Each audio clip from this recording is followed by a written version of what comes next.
Hello అండి, welcome to our channel. ఈరోజు మనం గుండె నిండా గుడి గంటలు సీరియల్ గురించి చెప్పుదామండి. ఈ రోజు ఎపిసోడ్ చాలా బాగుందండి. సో వీడియో పోతే స్కిప్ చేయకుండా చూడండి. వీడియోలోకి అయితే వెళ్ళిపోతాం. మనిషి మామయ్య చేసే వింత పనులను బట్టి బాలుకి రవికి డౌట్ అయితే వస్తుంది. కానీ ప్రభావతి మాత్రం అతని కోసం హారతి తీసుకురమ్మని మీనకైతే చెప్తుంది.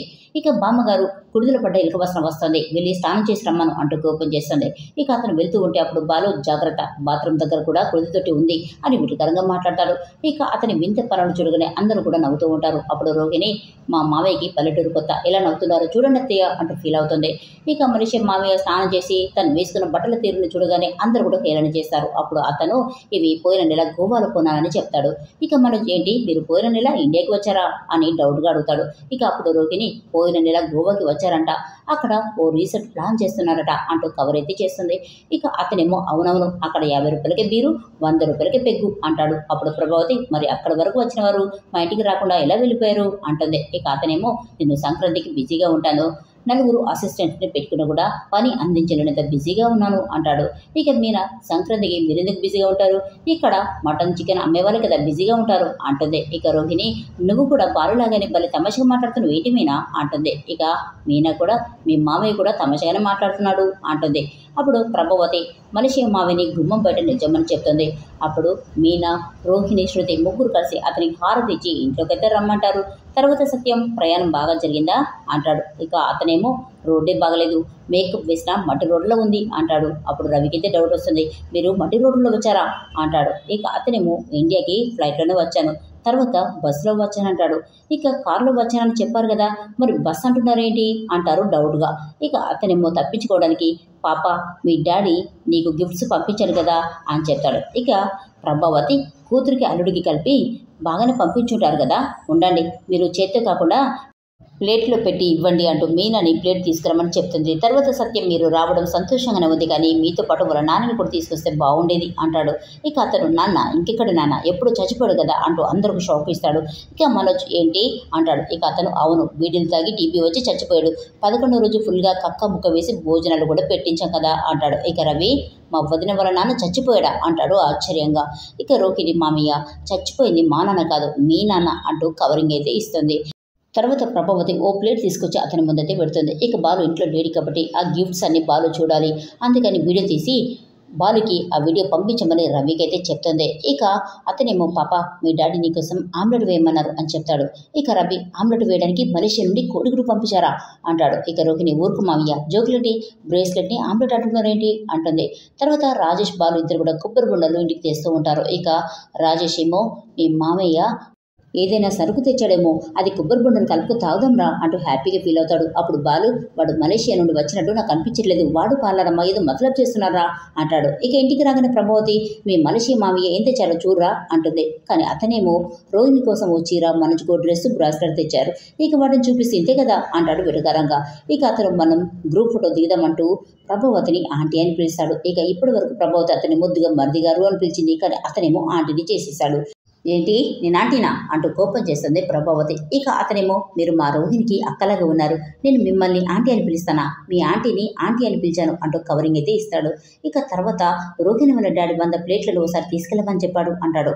అక్కడ ఉన్నది ఒకటే ప్లేట్ కాబట్టి అప్పుడు బాలు, 1039 ప్లేట్లు వెనుక విమానంలో వస్తున్నాయా అంటాడు వెటకారంగా. ఇక అప్పుడు అతను, ఈ కొబ్బరి బొండలు కొట్టే అబ్బాయి భలే తమాషగా మాట్లాడుతున్నాడేంటి అంటాడు. ఇక బాలు, నన్ను చూస్తే కొబ్బరి బొండలు కొట్టేవాడిలా కనిపిస్తున్నానా, నేను కొబ్బరి బొండలు తెస్తే కొబ్బరి బొండలు కొట్టేవాడిని అయిపోతానా, అయితే మాంసం తెస్తే మాంసం కొట్టేవాడిని అయిపోతానా అంటాడు వెటకారంగా. ఇక అతను, అలా ఎలా అవుతుంది, మాంసం కొట్టడం ఓ కళ, ఏ మేకను ఎలా కొయ్యాలి, తోలు ఎలా తీయాలి, బిర్యానీకి ఎలా కట్ చేయాలి, మటన్ కర్రీకి ఎలా కట్ చేయాలి, తలకాయ కాలు ఎలా కట్ చేయాలి అంటూ మటన్ గురించి ఫుల్గా వర్ణిస్తాడు. ఎందుకు అంటే అతను మటన్ కొట్టే మాణిక్యం కాబట్టి. ఇక రోహిణి, మామయ్య ఇప్పుడు ఆ సోద అవసరమా అంటూ కోపం చేస్తుంది. ఇక బాలికి మాత్రం ఫుల్గా డౌట్ వచ్చేస్తుంది. అతను మటన్ కొట్టేవాడిలా మాట్లాడుతున్నాడేంటి అంటాడు. ఇక అతనేమో, ఈ ఎండాకాలం మనిషిలు బాగా చల్లగా ఉంటుంది, ఇక్కడ మాత్రం ఉక్కబోస్తుంది అంటూ కవరింగ్ అయితే ఇస్తాడు. ఇక శృతి, ఈ టైంలో మలేషియాలో చల్లగా ఉండడం ఏంటి, మా అమ్మ నాన్న మలేషియా వెళ్ళొచ్చారు, అక్కడ ఈ టైంలో ఫుల్గా వేడిగా ఉంటుంది, అయినా మీరు అక్కడ ఏ ఏరియాలో ఉంటారు అంటుంది. ఇక రోహిణి ఒక ఏరియా పేరు చెప్పేసి తప్పించుకుంటుంది. తర్వాత బాలు మలేషియా మామయ్య కోసం ఓ కొబ్బరి బొండం కొడుతూ ఉంటాడు. ఇక అతనేమో, అలా కైమ కొట్టినట్టు కొట్టకూడదు, బిర్యానీ జాయింట్ పీస్లా కొట్టినట్టు కొట్టాలి అంటాడు. ఇక బాలుకి ఫుల్గా డౌట్ వస్తుంది. డౌట్ లేదు, మీరు ఖచ్చితంగా మలేషియాలో మటన్ కొట్టు షాప్ నడుపుతూనే ఉన్నారు కదా అంటాడు. అప్పుడు రోహిణి అత్తయ్య మా మామయ్య గారిని ఎలా ఇన్సల్ట్ చేస్తున్నాడో చూడండి అత్తయ్య అని ఫీల్ అవుతుంది. ఇక ప్రభావతి బాలుని బయటికి వెళ్ళమని చెప్తుంది. ఇక అతనేమో నువ్వు చెప్పిన తాగుబోతు బాలు ఇతనేనా పాపా అంటాడు. ఇక సత్యం మీ అత్తగారింటి విషయాలు ఇతనికి బాగానే చేరవేశావు కదమ్మా అంటే ఫీల్ అవుతాడు. ఇక రోహిణి ఇంట్లో కొన్ని విషయాలు మాత్రమే చెప్పాను మామయ్య అంటుంది. ఇక మీనా అలా అయితే మిగతా విషయాలు నేను చెప్పనా అంటూ చెప్పబోతుంటే అప్పుడు ప్రభావతి తన నోరు మోయిస్తుంది. ఇక బామ్మ వాళ్ళని కోపం చేసి బాలుని బయటికి పంపిస్తుంది. తర్వాత రాజేష్ రే బాటిల్ సంగతి ఏంట్రా అంటాడు. ఇక బాలు వాడి ముఖం చూస్తుంటే అంత సీన్ లేదురా, వాడి నోట్లో నుండి మేక మటన్ తప్ప మలేషియా నుండి వచ్చినోడిలా మాట్లాడట్లేదు, అందుకే మనం తాగి వాడితో తాగించాల్సిందే, వాడి గుట్టు ఆ పాలనమ్మ గుట్టు బయట పెట్టాల్సిందే అంటాడు. తర్వాత ప్రభావతి ఆ మలేషియా మావయ్య కోసం మటన్ తింటారా చికెన్ తింటారా అంటుంది. ఇక అతనేమో మటన్ కేజీ 1000 ఉంటుంది కానీ తింటే మాత్రం క్రేజీగా ఉంటుంది అంటాడు. ఇక సత్యం మీ మలేషియాలో కూడా మటన్ కేజీ 1000నా అంటాడు. ఇక రోహిణి అక్కడ మటన్ గురించి అంతగా పట్టించుకోరు మావయ్య అంటుంది. ఇక రవి అదేంటి వదిన అలా అంటున్నారు, మలేషియాలో మటన్తో ఎన్ని వెరైటీస్ చేస్తారో నాకు బాగా తెలుసు అంటాడు. ఇక రోహిణి చీఫ్గా దొరుకుతుంది కదా రవి, అందుకే అన్ని వెరైటీస్ చేస్తారు అంటూ అబద్ధం మీద చెప్తుంది. తర్వాత రోహిణి మరిది గారు మలేషియాలో మీ ఇల్లు పెద్దదిగా ఉంటుంది కదా అంటుంది. ఇక అతనేమో మా ఇల్లు ఇందులో సగమే ఉంటుంది, అందులో 2 మటన్ కొట్టులు పెట్టుకోవచ్చు అంతే అంటాడు. ఇక బామ్మ ఏంటి మీ మలేషియా మావయ్య మాట్లాడితే మటన్ కొట్టు అంటున్నారు అంటూ రోహిణిపై కోపం చేస్తుంది. ఇక రోహిణి వల్ల మలేషియా మావయ్యని గదిలోకి తీసుకుని వెళ్తుంది. నేను చెప్పింది చేయకుండా నీ సొంత టాలెంట్ చూపిస్తున్నావేంటి అంటూ అతనిపై కోపం చేస్తుంది. ఇక అతనేమో డోంట్ వరీ పాప డబ్బింగ్లో కవర్ చేసేద్దాం అంటాడు. ఇక రోహిణి ఇక్కడ నేను కవర్ చేయలేక నేను చేస్తున్నాను, నువ్వు ఇక్కడ నుండి వెళ్ళేంత వరకు నేను చెప్పింది మాత్రమే చెయ్యు, మండపేట నుండి వచ్చినట్టు బిహేవ్ చేయకు, కాస్త మలేషియా నుండి వచ్చినట్టు డిగ్నిఫైడ్గా ఉండు అంటూ కోపం చేసి అక్కడి నుండి అది వెళ్ళిపోతుంది. తర్వాత రోహిణి ప్రభావతి శృతి ముగ్గురు కలిసి కూరగాయలు కట్ చేస్తూ ఉంటారు. ఇక ప్రభావతి ఈరోజు మీ మామయ్య గారు వచ్చారు, ఇంకో రోజు మీ నాన్నగారు కూడా ఖచ్చితంగా వస్తారు అంటుంది. ఇక రోహిణి మళ్ళీ ఎవరిని నాన్నగా తీసుకురావాలరా దేవుడా అంటూ చాలా టెన్షన్ పడుతుంది.